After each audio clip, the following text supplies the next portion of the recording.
সরস্বতী পূজা উপলক্ষে আমার বেটু শাড়ি পরতে খুবই ইচ্ছুক হয়েছে। সেই কারণে আমি মাসিকে বললাম, মাসি তাড়াহুড়ো করে যেমন তেমন করে একটু শাড়িটা পরিয়ে দাও, আমি তো পরাতে পারি না সেই কারণে। এরপরে বাইরেও তো দেখে ছটপট ছটপট করছিল যে আমি পরবো, আর এত শাড়ি পরতে তো ডান্স করছে যে মানে আনন্দ সবাই পাচ্ছে ওকে দেখে। ঠিক যেমন ও একটা পরী রাজকন্যা নেমে এসছে একদম আমার।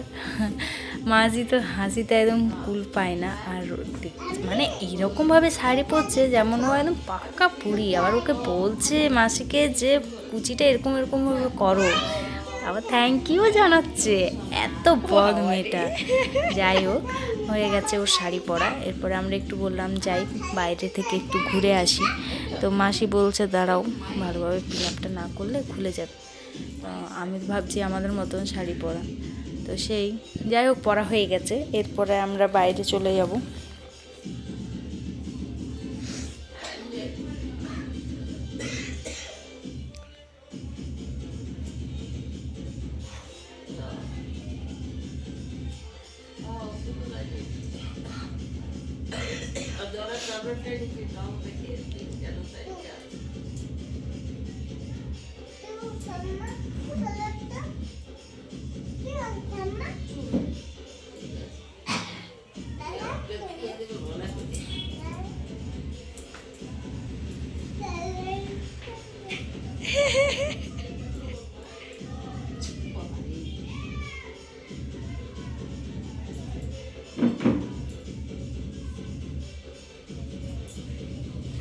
বাইরে বেরিয়েই সবাই বেটুর দিকে হাঁ করে দেখছে যে ও বাবা বেরিয়েছে জিয়ারামের মেয়ে।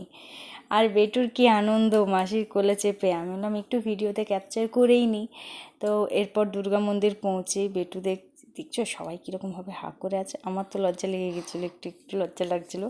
আর এখানে বাচ্চাগুলো ডান্স করছিল। এরপরে বেটু উপরে উঠেই সবারই সাথে কথা বলছে, প্রণাম করছে নিজেই।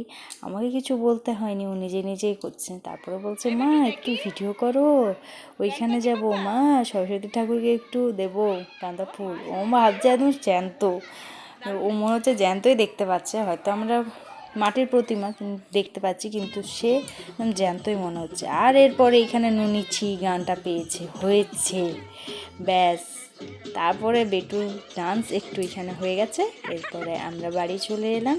বাড়ি এসেই বেটু আর শাড়ি খুলতে কিছুতেই চায় না। ও শাড়িটা পরেই ছিল, ওর বাবা এলো, ওকে দেখালো, ব্যাস তারপরেই শেষ।